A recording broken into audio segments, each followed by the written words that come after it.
Okay, we have a 2015 Renault Kadjar, and this is how to turn off the service lights. What we will need is the right hand side of the steering wheel, the up and down menu button, and the OK button. And in this case, obviously, we're a keyless start, so we need to be in the car, handbrake on, feet away from the pedals, and push the start button to turn ignition on. And then we need to come over to this button here, and we're going to go up and down with the button, keeping an eye in the middle. So we now need to highlight service intervals. Once we've got that, push and hold the OK button. That brings you into the next menu. Now, using the right button, you can go up and down to change from oil change to service.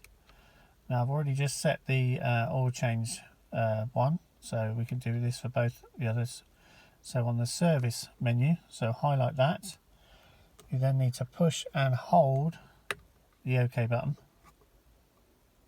This will then start flashing with a new service interval. Keep holding the button down until it stops. Once it's stopped, then that item is now reset. To check this, we can go up and down the menus, so we can see the oil change is reset, the service is reset. If you need to reset the oil change, again highlight it, push and hold the OK button until it stops flashing with a new interval in there. And I hope that helps. Thank you.